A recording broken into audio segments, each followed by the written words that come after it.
네, 오늘 우리가 읽은 말씀을 가지고 건강한 교회 세우기 5번째 시리즈 말씀, 우리 교회 존재 이유 훈련이라는 제목으로 함께 말씀의 은혜 나누고자 합니다. 우리가 지난주에 교회가 감당해야 할 본질적 사명에 대해서 우리가 살펴보았는데요, 우리 하나님을 향해서는 바로 예배하기 위해 우리가 부름을 받았다. 그래서 교회의 존재 목적은 예배이다 라는 것을 우리가 살펴보았습니다. 오늘은 그 두 번째 시간으로 교회가 존재하는 목적이 바로 훈련이다라는 것을 우리가 살펴보기를 원합니다. 교회 자체적으로는 우리가 부름을 받은 이유는 그리스도의 건강한 몸으로 세워져서 온전한 신실한 그리스도의 제자가 되기 위함입니다. 우리가 교회로 모인 것은 바로 우리 성도 각자 한 분 한 분이 예수 그리스도의 신실한 제자로 세워지는 것인 줄로 믿습니다. 여러분, 하나님께서는 그것을 위해서 여러분을 교회로, 우리 김천제일교회로 부르신 것입니다. 그렇다면 교회의 존재 목적은 바로 훈련이죠. 한 영혼을 예수 그리스도의 신실한 제자로 세우는 것, 이것이 바로 교회의 존재 목적이 되어야 할 것입니다. 여러분, 존 칼빈은 교회를 성도의 어머니다 이렇게 이야기했습니다. 그럼 성도의 아버지는 누구겠습니까? 그렇죠, 우리 하나님이시죠. 하나님이 우리 아버지면 교회는 성도의 어머니다라는 겁니다. 이게 무슨 말일까요? 어머니는 어떤 분입니까? 아기를 품에 안고 젖을 먹이면서 돌보고 사랑으로 양육해내는 존재가 어머니예요. 교회가 바로 이렇다라는 겁니다. 여러분, 아기가 혼자 스스로 자랄 수 있습니까? 어머니의 절대적인 돌봄과 사랑이 필요합니다. 그래서 자라는 것이죠. 건강하게. 마찬가지입니다.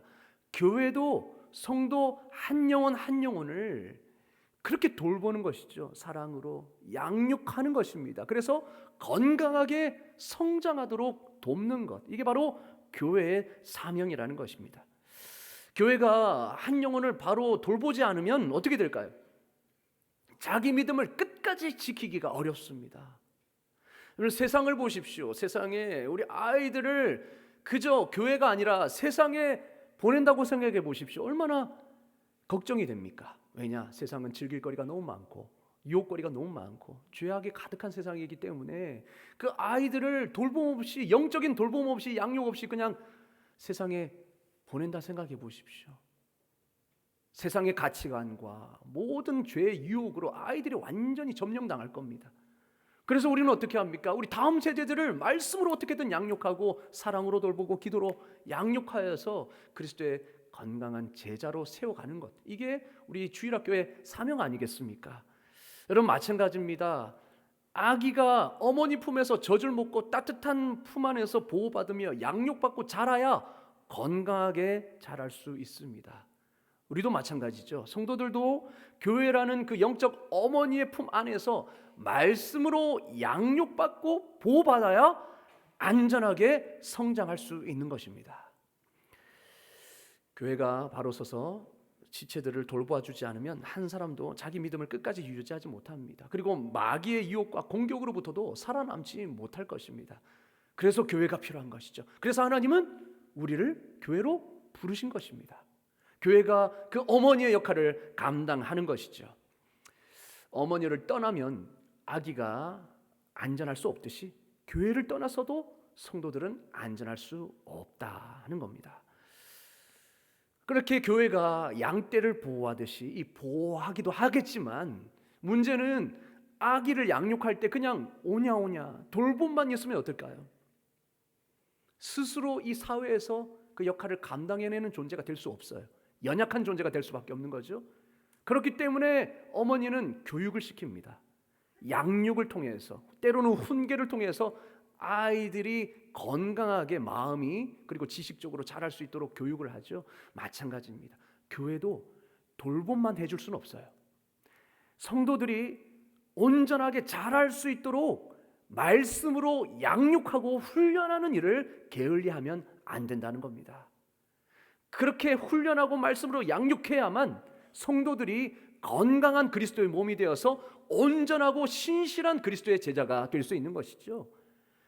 그래서 신실한 제자가 되어서 각 사람을 돌보고 뿐만 아니라 사회에서, 직장에서, 가정에서 그리스도의 제자로서 영향력을 미치며 살아갈 수 있는 것 아니겠습니까? 그래서 교회는 이 훈련하는 이 사명을 멈출 수가 없는 것입니다. 그래서 교회는 바로 훈련 공동체인 것이죠. 여러분, 말씀을 가르치는 일은 교회가 맡은 가장 중요한 사역 중에 하나입니다. 말씀을 가르치는 것이죠. 교회가 아니면 어디서 말씀을 배웁니까? 교회가 아니면 어떻게 훈련을 받습니까? 교회가 없다고 생각해 보십시오. 어디서 받겠습니까? 그런 의미에서 교회는 진리 공급의 센터인 겁니다. 그리고 교육 공동체이고 훈련 공동체인 것이죠. 오늘은 말씀을 통하여서 왜 교회에 훈련과 양육이 필요한지를 오늘 성경의 많은 교회들의 사례를 통해서 한번 살펴보고자 합니다. 첫 번째 우리가 살펴볼 사례는 안 좋은 사례입니다. 영적으로 중병에 걸린 교회, 바로 사대 교회입니다. 요한계시록에 보면 7개의 교회를 향해 편지를 보내는 게 나오죠. 하나님께서, 주님께서 우리 소아시아 7교회를 향하여서 메시지를 주시는 것이 요한계시록 첫 부분에 나옵니다. 그 중에 7교회 중에 유일하게 칭찬 듣지 못한 교회가 2개가 있습니다. 라오디게아 교회와 바로 사대 교회입니다. 사대 교회는 영적으로 중병에 들어버렸습니다. 뭐라고 말씀하는지 한번 볼까요? 요한계시록 3장 1절 2절입니다. 사대 교회의 사자에게 편지하라. 하나님의 7 영과 7 별을 가지신 이가 이르시되 내가 너의 행위를 아노니 네가 살았다 하는 이름은 가졌으나 죽은 자로다. 그리고 또 이렇게 말합니다. 너는 일깨어 그 남은 바 죽게 된 것을 굳건하게 하라. 내 하나님 앞에 내 행위의 온전한 것을 찾지 못하였나니. 자, 지금 사대교회가 뭐라고 책망받느냐? 이름은 있는데 실상은 죽은 교회다, 이렇게 말합니다. 영적으로 죽었다 말합니다. 교회가 죽었대요. 교회가 이렇게 모여 있는데 사대교회도 모이지 않았겠습니까? 죽었답니다. 한마디로 무슨 말입니까? 쓸모가 없다는 거예요. 교회의 존재 이유를 잃어버렸다는 겁니다. 교회가 있어야 할 이유가 없다는 거예요. 그리고 이렇게 말합니다. 행위의 온전한 것을 찾지 못했다. 네 행위를 보니까 말씀대로 살기는커녕 세상 사람과 똑같이 사는구나. 행위의 온전함을 찾지 못했다. 한마디로 행함이 없는 죽은 믿음이었다는 거죠. 경건의 모양, 즉 예배드리는 모양은 있는데 예배 능력이 상실된 교회, 경건의 능력이 상실된 교회가 바로 사대교회였습니다. 영적으로 중병이 들었죠. 여러분, 오늘날도 이 사대교회 같이 영적인 중병에 든 교회들이 있을까요, 없을까요? 네, 저는 있다고 봅니다. 우리 교회가 그렇지 않기를 간절히 바랄 뿐인 거죠. 여러분, 영적으로 중병을 앓고 있는 교회의 모습, 좋지 않은 모습은 무엇이 있을까요? 주변에 보면 싸우는 교회 이름 이야기가 많이 들립니다. 뭐 때문에 싸우고, 뭐 때문에 분열이 일어나고. 그 교회의 특징은 뭐냐? 복음 증거가 없습니다. 생명을 살리는 복음 증거의 사명을 잃어버렸어요. 그러니까 생명을 교회가 잉태하지 못하는 겁니다. 전도해서 복음을 전해서 영혼이 구원받고 그 영혼이 교회에 와서 양육받고 자라서 신실한 제자가 되어서 또 다른 영혼을 돌볼 수 있는 그런 생명의 선순환들이 일어나야 되는데 그런 것이 없어요. 복음을 증거하지도 또한 생명을 잉태내지도 못합니다. 그러니까 새 가족이 와도 정착을 못하는 겁니다. 왜냐? 자기들끼리 좋고 자기들끼리만 어울리는 것이죠. 여러분, 고인물은 반드시 썩기 마련입니다. 새 생명이 유입되지 아니하고 이런 생명을 잉태하는 역사가 없는 교회는 이름은 있지만 죽은 교회와 마찬가지라는 거예요. 고인물은 썩으니까 어떻습니까? 자기들끼리 분쟁이 일어나는 겁니다. 에너지가 복음 증거로 밖으로 발산이 되어야 되는데 그게 안 되니까 어떻습니까? 서로 치고박는 겁니다. 다툼이 있습니다. 분열이 있습니다. 분파가 생깁니다. 그리고 세속의 가치가 가득합니다. 혈연, 지연, 학연으로 엮여져 있습니다. 그리고 그 안에는 신학의 변질이 있습니다. 한마디로 번영신학. 내가 복받고 잘 살면 된다, 나만 복받고 잘 살면 된다라는 이 번영신학. 그러니 삶의 인격에 열매가 없지요. 복받는 게 최우선인데, 그렇지 않습니까? 주님 닮아가는 신앙의 치열함이 없는 겁니다. 그러니 이름은 있지만 쓸모가 없는 죽은 교회가 되는 것이죠. 바로 4대 교회가 그랬다는 겁니다. 그러면 왜 4대 교회가 이런 중병에 걸렸을까요? 그 원인을 3절은 말씀하고 있습니다. 다 같이 한번 읽어보겠습니다. 시작. 그러므로 네가 어떻게 받았으며 어떻게 들었는지 생각하고 지켜 회개하라. 만일 일깨지 아니하면 내가 도둑같이 이르리니 어느 때에 내게 이르는지 내가 알지 못하리라. 아멘. 노란 글씨를 보시면 원인이 있습니다. 네가 어떻게 받았으며 어떻게 들었는지, 한마디로 받은 복음과 받은 말씀을 지키지 않았다는 거죠. 받은 말씀, 들은 말씀을 지켜, 그렇죠? 기억하고 지켜 회개하라.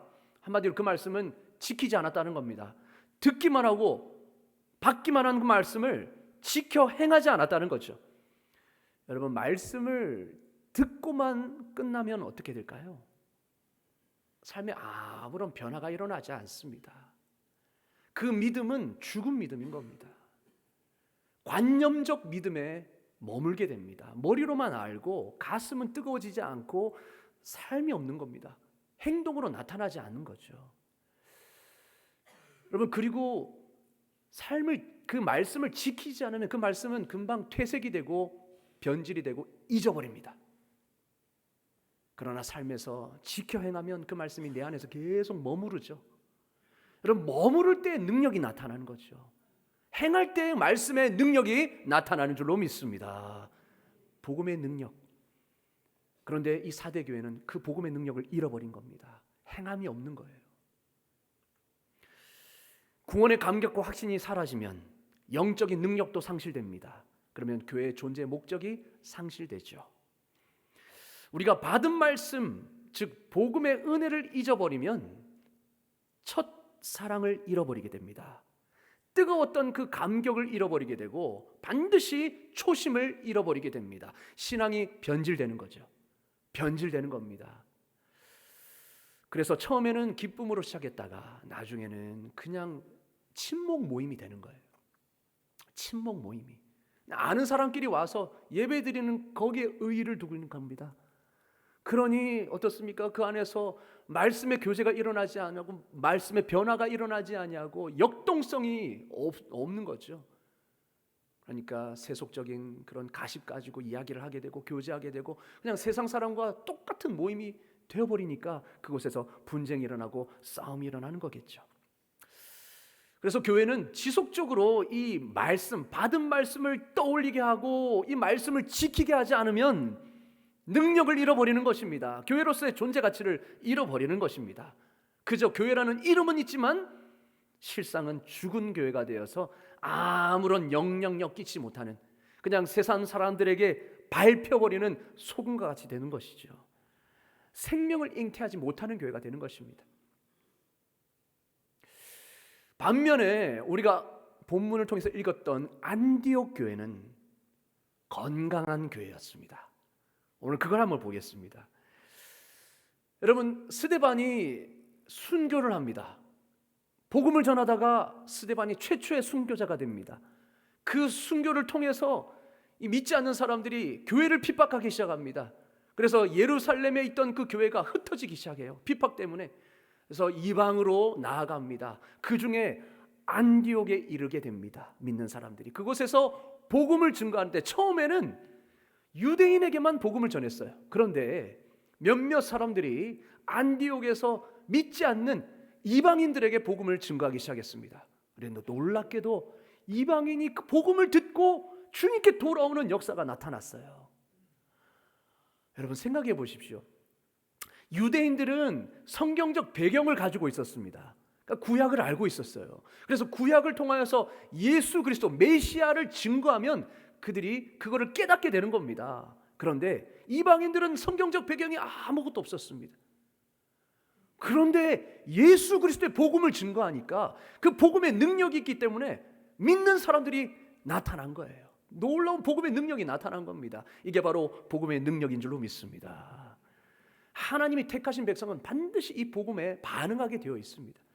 그래서 믿지 않는 이방인들이 복음을 듣고 주님께로 나왔어요. 이 소식이 예루살렘 교회에 들린 겁니다. 자, 그러면 예루살렘 교회는 무엇을 해야 되겠습니까? 안디옥에 교회가 생겼다고? 이야, 할렐루야, 끝입니까? 아니요. 예루살렘 교회는 그 소문을 듣고 무엇을 했느냐? 바나바를 안디옥 교회로 파송합니다. 성령이 충만하고 그리고 믿음이 충만한 착한 사람 바나바를 안디옥 교회에 파송합니다. 왜 그랬을까요? 말씀을 가르치기 위해서. 그들이 받은 그 복음에 대해서 더 선명하고 분명하게 전하기 위해서. 그래서 그들이 믿음으로 굳게 설 수 있도록 예루살렘 교회는 바나바를 파송한 겁니다. 그래서 바나바는 하나님의 은혜를 보고 기뻐하여 23절에 보니까 모든 사람에게 굳건한 마음으로 주와 함께 머물러 있으라 권했다 이렇게 말하죠. 말씀으로 권면하고 말씀으로 가르친 겁니다. 그래서 믿음에 굳게 서 있도록 한 거죠. 뿐만 아니라 바나바는 혼자서는 안 되겠구나. 누군가 나와 함께 이들을 가르칠 사람이 필요하다. 그래서 다소에 있는 바울을 찾아가서 바울을 데리고 함께 안디옥 교회에 와서 1년 동안 성도들을 가르치게 됩니다. 그게 바로 25절 26절에 나와 있죠. 여러분, 바울과 바나바는 각 사람을 권하고 각 사람을 가르쳐서 그리스도 안에서 온전한 자로 완전한 자로 세우는 일을 감당했습니다. 한마디로 제자 훈련한 거죠. 말씀으로 훈련시킨 겁니다. 사도행전 2장 42절도 똑같은 말씀을 하고 있는데요. 어떻게 말하고 있냐? 그들이 사도의 가르침을 받았다. 그들이 예수 믿고 구원받는 것으로 끝난 게 아니라는 겁니다. 함께 예배하는 것도 있지만 사도들의 가르침을 받기를 힘썼다. 배우기를 힘썼다는 거죠. 안디옥 교회 성도들은 예수님을 믿어서 구원받았다는 그 사실에 만족하지 않고 사도들에게 계속해서 지속적으로 내가 받은 말씀에 대해서 다시 배우고, 그래서 그 배움이 내 안에 체화가 되어서 말씀이 이제는 내 삶이 되는 겁니다. 그래서 더 믿음으로 굳건하게 세워질 수 있었죠. 그 결과 26절은 이렇게 말씀하고 있습니다. 다 같이 읽겠습니다. 시작. 제자들이 안디옥에서 비로소 그리스도인이라 일컬음을 받게 되었더라. 아멘. 어떤 일이 벌어졌습니까? 제자가 생겼습니다. 제자들이, 안디옥 교회에 제자들이 생겼습니다. 그리고 그 제자들이 말씀으로 훈련받기를 힘쓰니까 비로소 그리스도인이라 처음으로 칭함을 받게 되었다. 이렇게 말합니다. 그리스도인, 말이 그리스도인이지 그 당시에 그리스도인이라는 명칭은 약간 조롱 섞인 말이었습니다. 한마디로 지금 우리로 표현하면 예수쟁이라는 뜻입니다. 예수쟁이. 그러니까 사람들로부터 그때부터 야, 저 예수쟁이 봐라, 이 말을 듣기 시작했다는 겁니다. 여러분, 그런데 믿는 사람에게는요, 예수쟁이라는 이 말이 너무나도 듣기 좋은 말이에요. 왜냐? 예수님 닮았다는 말이거든요. 크리스찬이라는 것은 작은 예수라는 뜻입니다. 예수님을 닮은, 한마디로 예수님 주니어라는 말이에요. 예수님 닮은 사람이라는 겁니다. 안디옥 교회 성도들이 제자가 되어서 비로소 예수님 닮은 그리스도인이라 칭함을 받았다라는 거예요. 한마디로 믿음과 삶이 일치를 이뤘다는 거죠. 믿음이 삶으로 연결되었다는 겁니다. 예수님 닮은 인격으로 열매를 나타내었다는 거예요. 그래서 사람들이 보니까 저 사람은 말하는 것도 생각하는 것도 행동하는 것도 예수님 닮았네, 크리스찬이다, 이렇게 하는 거죠. 여러분, 안디옥 교회는 가르침과 훈련을 통하여서 예수님 닮은 예수 그리스도의 제자의 공동체가 된 것입니다. 그림을 한번 보실까요?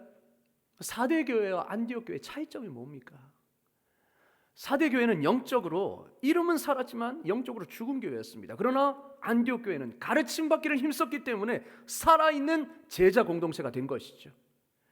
그리고 특징은 복음 증거가 없었습니다. 사대교회는 말씀의 가르침 훈련이 없었기 때문에 복음 증거가 없었습니다. 그 안에서 세속화가 되었습니다. 분쟁이 일어났습니다. 그러나 안디옥 교회는 말씀으로 계속 훈련받으니 말씀이 중심이 되었고 훈련이 있었고 변화가 나타났습니다. 그 결과 사대교회는 책망만 받았습니다. 너에게서 행위의 온전함을 내가 발견할 수가 없다. 너는 죽은 교회다. 이렇게 책망을 받았지만 안디옥 교회는요, 그리스도인이다라는 칭함을 받았던 겁니다. 이렇듯 훈련이 있는 교회와 없는 교회, 배우기를 힘쓰는 교회와 그렇지 않은 교회가 이렇게 큰 차이가 있다는 거죠. 훈련의 그 사명을 잘 감당했던 교회는 열매가 아름답게 드러났고, 훈련에 게을렀던 교회는 여러분 존재의 가치가 사라지는 교회가 되었습니다. 이렇게 교회가 성도를 말씀으로 잘 훈련하면 교회 자체에 어떤 유익이 있을까요? 사람이 말씀으로 훈련받고 배우기를 힘쓰면, 그리고 교회가 가르치기를 힘쓰면 어떤 유익이 있을까요? 여러분, 성도는 반드시 자라게 되는 줄로 믿습니다. 자라게 됩니다. 말씀의 꼴을 먹고 기도의 능력을 경험하면 자라게 되어 있습니다. 베드로 전서 2장 2절 다 같이 한번 읽어볼까요? 시작. 갓난아기들 같이 순전하고 신령한 젖을 사모하라. 이는 그로 말미암아 너희로 구원에 이르도록 자라게 하려 함이라. 아멘. 말씀의 꼴을 먹고 사모하면, 그리고 말씀으로 훈련받기를 힘쓰면 반드시 우리의 영혼은 자라게 되어 있습니다. 그래서 하나님이 쓰시기에 합당한 구비된 자로, 준비된 자로 서게 되어 있습니다. 그리고 두 번째, 훈련에 힘쓰면 우리 성도들은 든든하고 거룩하게 세워집니다. 우리가 든든하고 거룩하게 세워진다는 거죠. 사도행전 20장 32절 말씀을 보니까 그 말씀이 여러분을 능히 든든히 세우사. 말씀으로 훈련받기를 힘쓰면 우리는 능히 든든하게 세워지는 줄로 믿습니다. 아멘. 우리가 그렇게 되기를 간절히 소망합니다. 교회가 말씀 중심으로 훈련할 때 각자는 흔들림 없는 신앙을 갖게 되는 것입니다. 여러분, 우리가 훈련 받기 전에는 말씀이 내 안에 체화가 되지 못해요. 그러니까 듣고 끝나는 경우가 많습니다. 그러나 우리가 배우기를 힘쓰고 훈련 받으면 그 말씀이 내재화가 됩니다. 그 말씀이 내 삶으로 체화가 돼요. 말씀이 온전히 내 심령에 임한다는 겁니다. 훈련 받기 전에는 나의 연약함과 약점들이 슬픔과 근심의 원인이 됩니다. 그래서 내 약점, 연약함, 내 육체의 연약함, 그리고 내 성격의 결함, 여러 가지 모든 것들이 슬픔과 근심의 원인이 됩니다. 그래서 부끄럽습니다. 그리고 고통스럽습니다. 그런데요, 말씀이 내 안에 들어오면요, 어떤 역사가 일어나는지 아십니까? 바울도 육체의 가시 때문에 너무 힘들었습니다. 그래서 그거를 제거해야 되는 것으로 생각했습니다. 그래서 하나님 앞에 3번이나 구했죠. 그랬더니 하나님이 무엇을 깨닫게 하십니까? 고린도후서 12장 9절 나에게 이르시기를 내 은혜가 너에게 족하도다. 이는 내 능력이 약한 데서 온전하여 짐이라. 이거를 주님이 깨닫게 하신 겁니다. 말씀과 기도로 주님 앞에 나아가니 내 약함이 오히려 하나님의 능력이 임하는 통로가 된다는 사실을 깨달은 겁니다. 여러분, 우리는 내 약함이 있을 때 부끄럽잖아요. 그것이 나의 고통이 되지 않습니까? 바울도 그랬어요. 그래서 하나님 없애달라고 기도했습니다. 그런데요, 하나님이 보여주시는 게 뭐냐? 아니다. 오히려 네 약함을 통해서 내가 너에게 역사할 거다. 이 약함을 통해서 너는 나를 더 의지하게 될 거다. 그리고 나를 의지할 때 너의 약함을 채우고도 남는 나의 강함을 너는 경험하게 될 것이야. 말씀하는 거죠. 그때부터 바울은 생각이 바뀌었습니다. 내 연약함과 이 약점, 육체의 가시에 대해서 관점이 바뀌게 되었습니다. 버려야 될 거, 내가 제거해야 될 거로 생각했던 이 육체의 가시가 오히려 은혜를 머물게 하는 놀라운 선물이라는 것을 깨닫게 됩니다. 그래서 이제는 그 육체의 가시를 자랑했습니다. 자랑하는 걸로 바뀌었습니다. 여러분, 우리 말씀이 내 심령에 머물면요, 내 심령에 놀라운 그 깊이 파고들면 어떻게 되느냐? 생각이 바뀝니다. 관점이 바뀝니다. 내 연약함도 이제 하나님의 능력이 임하는 통로가 된다는 사실을 아니까 부끄러워하지 않습니다. 누군가 공격하겠죠. 바울 보고 공격하지 않습니까? 야, 이 육체의 가시 때문에 바울 보니까 실망했다, 이런 말을 듣지 않았겠습니까? 우리도 섬길 때에 내 약함이 드러날 때가 있지 않습니까? 그러면 그것을 감추고 싶어하고 그게 위축이 되고 내가 도망가고 싶어하는 것이죠. 그러나 하나님이 말씀을 통해서 깨닫게 하시면 그건 이제 비교의식이 되지 않는 겁니다. 열등감이 되지 않는 겁니다. 오히려 단단해지죠. 그래, 하나님이 이런 나를 사용하셔서 나의 강함이 아닌 하나님의 강함을 드러내실 거야. 그러니 어떻습니까? 단단해지는 겁니다. 단단해지는 겁니다. 누가 어떤 말을 해도 흔들리지 않는 거예요. 단단해지는 거죠. 신앙의 인격이 다져지는 것입니다. 이렇게 말씀의 역사가 중요합니다. 여러분, 우리가 말씀에 확신이 없으면 신앙이 형식적이 됩니다. 신앙에 능력이 없어요. 이름은 살았지만 죽은 신앙이 되는 겁니다. 형식적인 신앙을 살면 감사와 은혜가 없습니다. 그러면 내 감정과 태도가 그대로 드러나죠.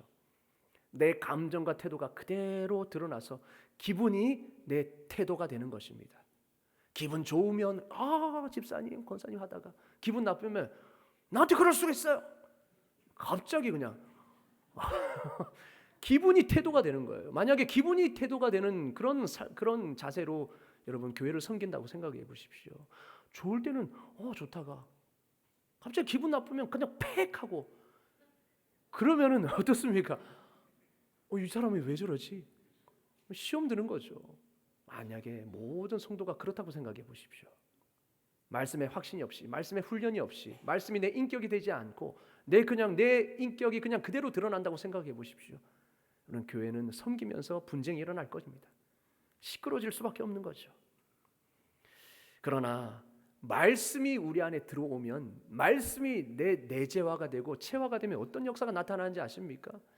엠마오로 가던 그 두 제자가 예수님이 나타나셔서 성경을 풀어주실 때에 어떤 경험을 했습니까? 야, 예수님이 성경을 풀어주실 때 우리 가슴이, 우리 마음이 뜨겁지 아니하더냐.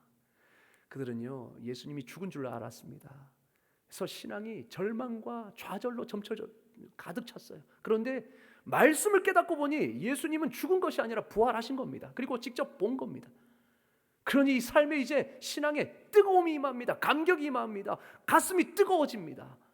그 기쁨과 감격으로 섬기게 되니, 주님이 주시는 능력으로 섬기게 되니 확신이 임하는 것이죠. 역동성이 생겨나는 것입니다. 여러분, 이렇듯 교회가 말씀 중심으로 훈련받을 때에 성도는 흔들림 없는 신앙을 갖게 되는 줄로 믿습니다. 여러분, 우리 모두가 이런 신앙을 갖게 되기를 주님의 이름으로 축원합니다. 훈련에 힘쓰는 교회, 배우기를 힘쓰는 성도, 그렇게 될 때에 이러한 신앙의 흔들림이 없게 되는 것이죠. 그리고 또 연약한 자를 힘있게 세우게 됩니다. 그리고 삶의 변화가 일어나게 됩니다.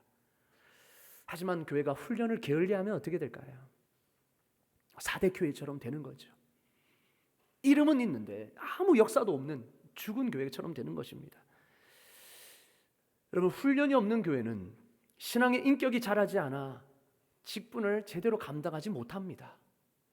신앙의 인격을 먼저 닦은 다음에 우리가 직분을 감당할 수 있겠죠. 그래야 주님의 뜻대로 우리가 그 사명을 감당하게 되는 데에, 신앙의 인격이 훈련되지 않은 채로 직분과 일을 맡게 되면 여러분, 그 속에서 비교의식, 열등감, 자격지심, 불평과 불만 가득, 이렇게 교회는 갖가지 문제점을 안게 될 수밖에 없고, 또한 그 게으름과 또 미루는 습관, 여전히 변화되지 않는 모습으로 섬기게 되면 어떻습니까?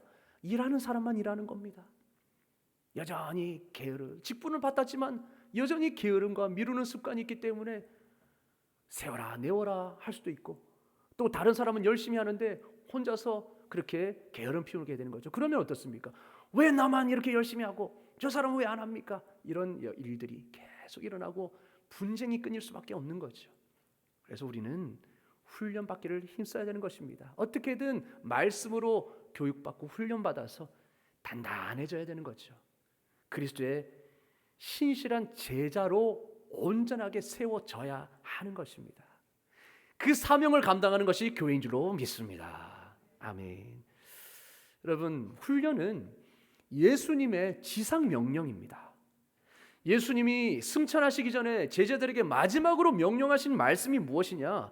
마태복음 28장 19절에 이렇게 말씀하시죠. 20절에 내가 너희에게 분부한 모든 것을 가르쳐 지키게 하라. 내가 너에게 가르쳐 분부한 모든 것을 가르쳐 지키게 하라. 그러니까 하나님의 말씀을 가르쳐 지키게 하라는 겁니다. 가르쳐 지키다라는 것은 지킬 때까지 가르치는 걸 말하는 겁니다. 교육은 무엇입니까? 교육은 가르치는 것이죠. 그런데 그 가르친 것을, 바른 것을 지키게 하는 것은 훈련입니다. 반드시 훈련이 필요합니다. 예를 들면은 기도가 중요하다는 것을 깨닫게 하는 것은 교육입니다. 그러나 실제로 기도하는 삶을 살도록 하는 것이 훈련입니다. 그런데 예수님은 뭐라고 말씀하셨습니까? 교육에 그치지 않고 훈련하라 말씀합니다. 가르쳐 지키게 하라 말씀합니다. 이게 주님이 우리에게 주신 지상 최대의 명령입니다. 교회에 주신 명령이라는 거예요. 이게 우리 교회의 사명이라는 거죠. 지키도록 하는 것. 여러분, 그래서 훈련이 필요합니다. 우리 주님께서 성도를 훈련시킬 목적으로 교회에 주신 것이 무엇인지 아십니까? 바로 훈련자입니다. 영적 지도자입니다. 목회자이죠. 하나님이 저 같은 목회자를 왜 여러분에게 주셨는가? 훈련하기 위해서, 성도를 온전하게 세우도록 하기 위해서 주신 것입니다. 성경을 보실까요? 에베소서 4장 11절, 12절, 13절 다 같이 한번 읽어보겠습니다. 시작. 그가 어떤 사람은 사도로, 어떤 사람은 선지자로, 어떤 사람은 복음 전하는 자로, 어떤 사람은 목사와 교사로 삼으셨으니 이는 성도를 온전하게 하여 봉사의 일을 하게 하며 그리스도의 몸을 세우려 하심이라. 아멘. 여기까지만 읽겠습니다. 여러분, 초대 교회에는 사도들이 있었고 선지자들이 있었고 복음 전하는 자가 있었고 순회 복음 전도자를 말하는 겁니다. 그리고 목사와 교사가 있었습니다. 오늘날의 목회자를 말하는 겁니다. 이들 중에 오늘까지 이어지는 것은 바로 목회자이죠. 이런 지도자를, 영적 지도자를 교회에 주신 이유는, 목적은 분명히 말씀하고 있습니다. 성도를 온전하게 하기 위해서. 제가 존재하는 이유는 여러분을, 성도들을 온전하게 세우기 위해서입니다. 저는 그 사명을 위해서 있는 것입니다. 한마디로 훈련하기 위해서죠. 제자를 세우기 위해서입니다. 그리고 그 온전해진 성도들이 봉사의 일을 하기 위해서입니다. 여러분이 서로를 섬기고 서로 섬김을 통해서 주님의 일들을 감당하게 하는 이것이죠. 그리고 그 결과 그리스도의 몸을 세우려 함이라. 교회가 든든한 건강한 그리스도의 몸이 되는 것, 이것이, 그래서 주님의 손과 발이 되어 주님의 사명 감당하는 것, 이것이 하나님이 우리에게 원하시는 것이죠. 이 일을 위해 영적 지도자, 목회자를 교회에 주신 겁니다. 그러면 목회자는 무슨 일을 해야 되겠습니까? 부지런히 가르치고 그 가르친 것을 지킬 때까지 가르치는 거죠. 지킬 때까지.